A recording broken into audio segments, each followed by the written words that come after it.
Welcome to Fun and Games Side Quests. Every episode is a different host sharing a video game they love and why they love it. Hello, welcome to Side Quests.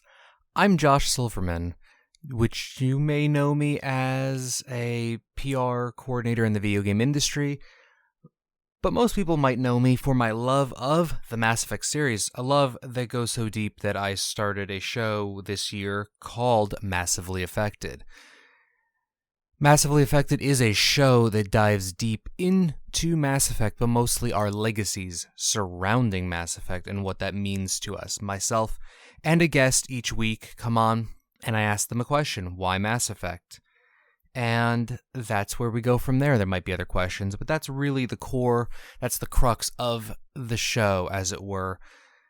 It's a great show. I love it. We did season 1. I am working towards a season 2, but I wanted to come on here today for Side Quests and talk about my love of Mass Effect. Essentially, I'm asking myself, why Mass Effect? So let's kind of get into it. So I'm going to be looking at Mass Effect 1 with you all, and one thing that's really interesting about the Mass Effect series that made me fall in love with it kind of funnily, that I don't know, is that a word?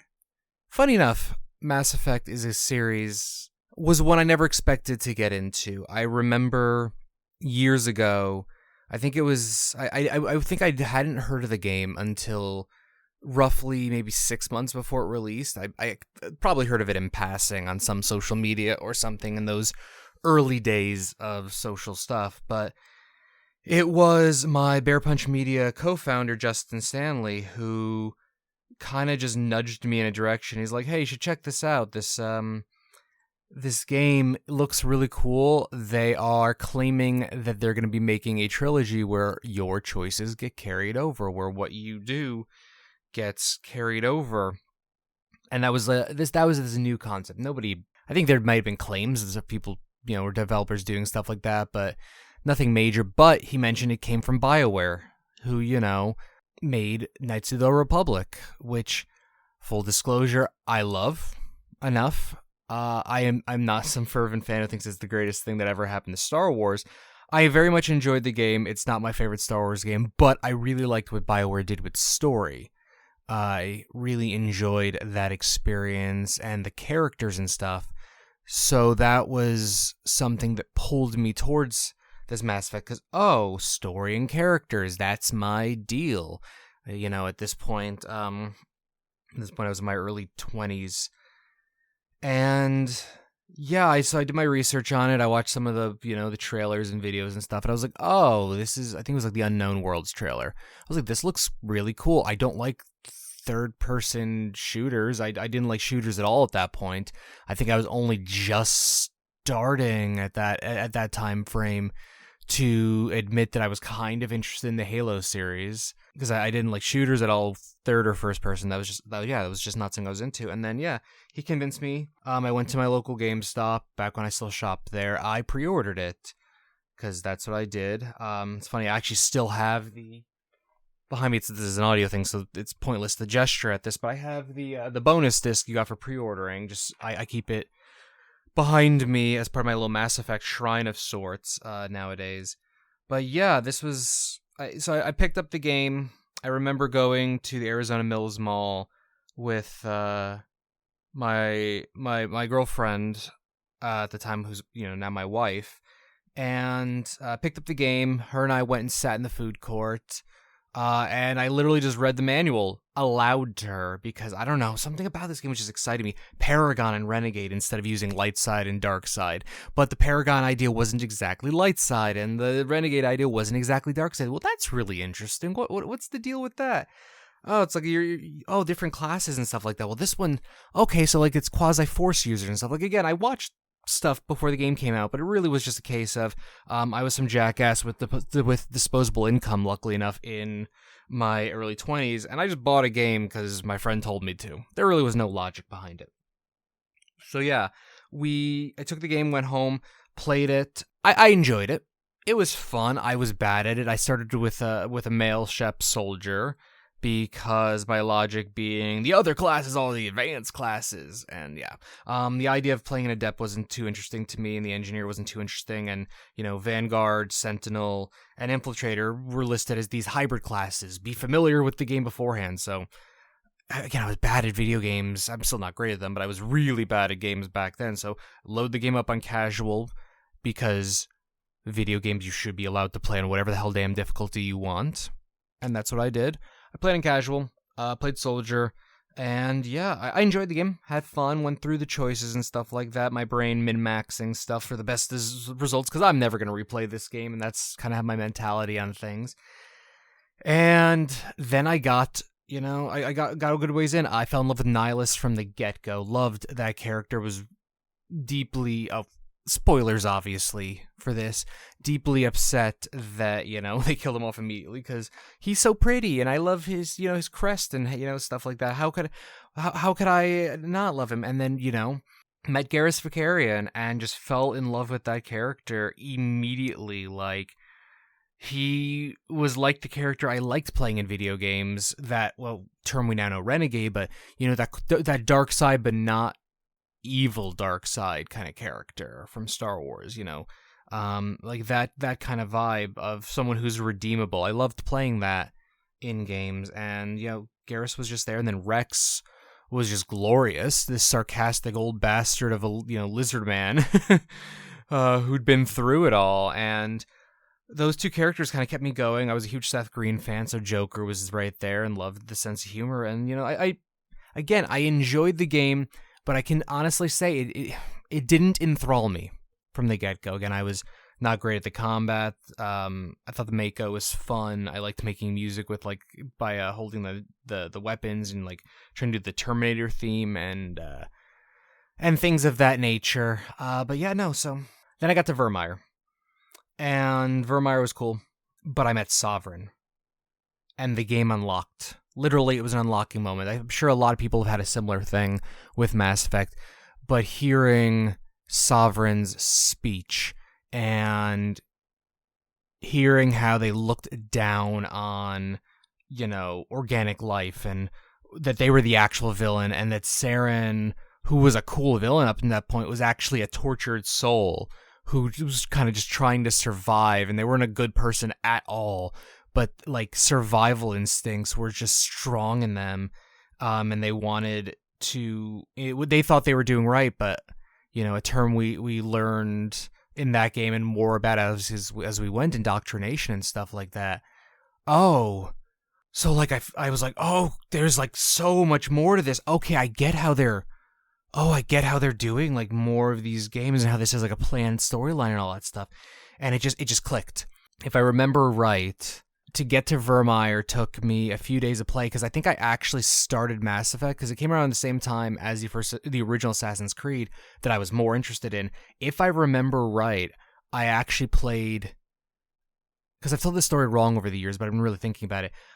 This is the accurate version. I think I actually started Mass Effect, I played through Noveria, thought this game is cool, and then I went and played the entirety of the first Assassin's Creed game, from start to finish, damn near 100%ing it before I came back and went to Pharos, because Mass Effect was cool.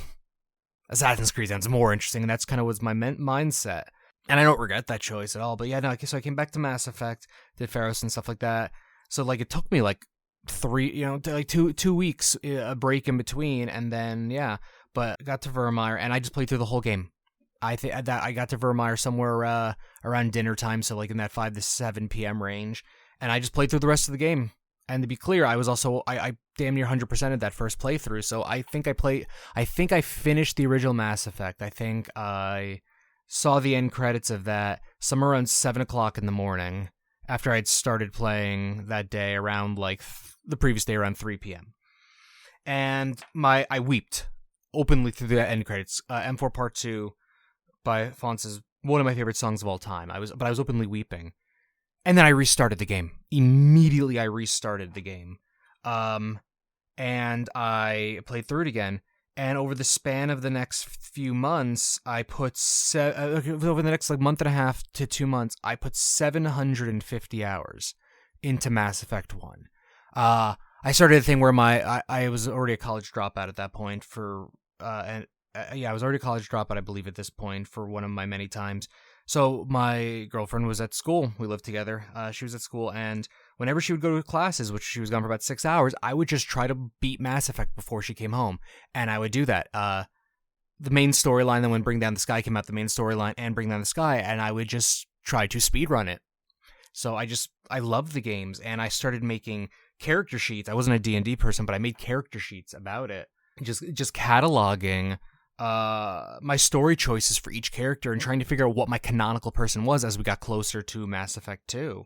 And that was my Mass Effect experience. Obviously, I'm only going to get into Mass Effect 1 here, but, this developed into a love of a series that is the crux of I'm using the word crux, I don't even know if I'm using it right, but it's the core of my career.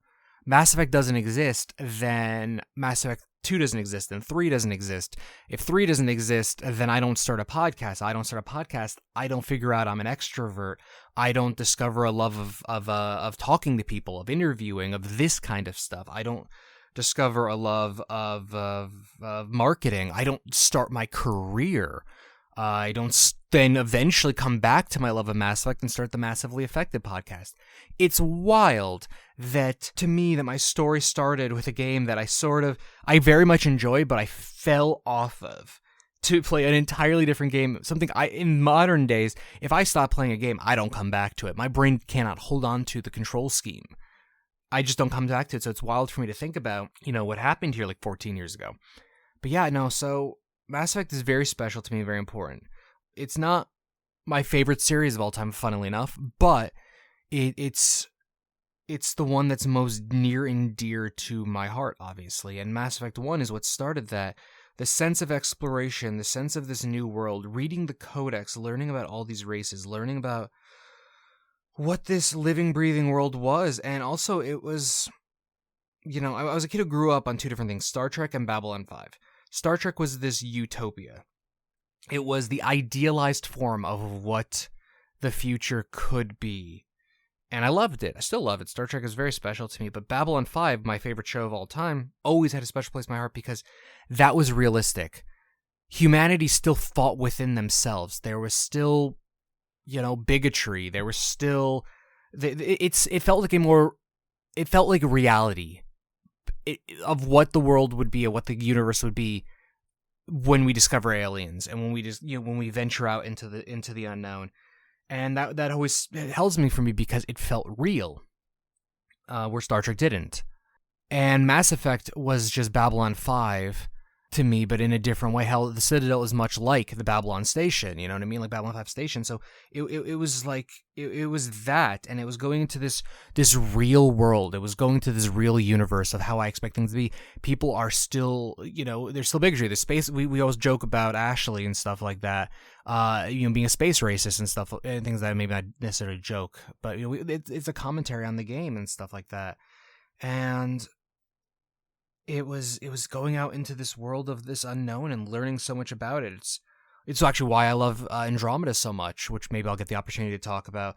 It's just going out into this unknown, unrealized, now realized reality of a future and stuff. And I love the architecture. I love the designs. I love the Normandy, both SR1 and eventually SR2. I love these ships. I love the design. I love the Citadel. I love the visuals. I love literally everything about Mass Effect. There's the music. There's nothing in this original game that I really don't love. It is a borderline perfect video game, and with a Legendary Edition, they made it perfect for me because it was a very hard game to replay after having so many hours into it and playing through 2, 3, and Andromeda and coming back to, and the Legendary Edition opened it up to me where I was like, nah, I can replay this game again. And I have so many more stories of Mass Effect, like the fact that I hated Tali for probably 500 hours of gameplay. And I think the last achievement I got before 100%ing Mass Effect on the Xbox 360 was the one to bring her through, what was it, 45 side missions and, pretty much the whole main story mission, was because I just didn't like her character. I don't know, childish. I can't even remember now why I didn't like her character, which is funny because she's now probably my favorite character in Mass Effect. And what happened is I was forced to get this achievement. I brought her through and I actually listened to her and I was like, oh, I was not aware what the Quarians were. I was completely misinterpreting this from what little exposure we really had. Holy shit, the Quarians are actually cooler than the Turians, and I love this concept of this quarantined race and stuff. Oh my god, this is beautiful. And I started really looking at their exosuits and stuff like that. I was like, oh, these are actually gorgeous. Oh, when you get the Colossus armor, oh, the red really... And yeah, no, just went down this spiral rabbit hole and fell in love with that character. And that's, again, what I love about Mass Effect. There was always more to discover hundreds of hours in, but I'm getting long in the tooth on this. I believe I'm hitting the upper threshold of what side quest is supposed to be on timing.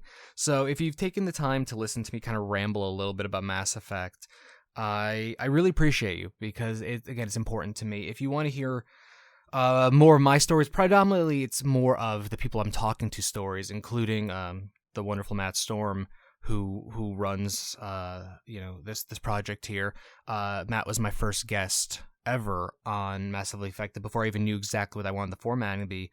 You can check it out. It's on Spotify. It's on Apple Podcasts. It's on every single platform you can want it to be. On Twitter, it's at Mass Effect Pod, or Mass Affected Pod. I'm blanking on this right now, but it's affected with an A because it's how it affects us. I'm Josh.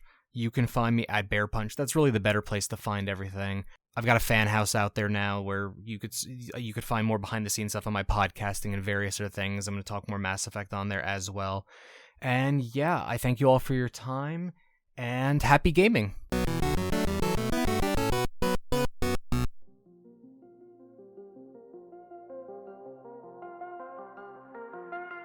Hello and welcome to Massively Affected, where I, Josh Silverman, bring on a guest and ask them the not-so-simple question, why Mass Effect? Massively Affected is a podcast dedicated to exploring our personal legacies with Mass Effect. From our origin stories with the series to the impact it had on our lives, everything is on the table when it comes to the series, which includes the trilogy, Andromeda, books, comics, fanfics, and whatever else the future may hold. During the debut first season, I was joined by Reignite's own Matt Storm, as well as a cavalcade of amazing guests, including Kate Sanchez from But Why Though, Greg Haynes of Able Gamers, Ken the Shepherd of Fanbyte and Normandy FM, and many more wonderful guests with Mass Effect stories to tell. Each episode dives into the experience of a guest and myself, and I hope you join us on Apple Podcasts, Spotify, and wherever else you may find podcasts. You can share your own stories and find the show on Twitter by searching at Mass Affected Pod.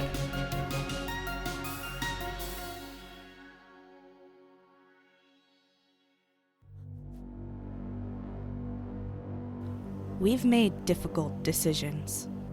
And there are still more ahead of us. 2 people aren't enough to save the galaxy. We need the toughest, Smartest. deadliest allies. We need you. We need you to join us. And listen to Reignite. A certain point of view podcast about storytelling. Love. And Mass Effect. Join us every other Thursday as we fight for the fate of an entire galaxy. You can find us everywhere you get your podcasts. Or at certainpov.com/reignite. We're counting on you. We should go.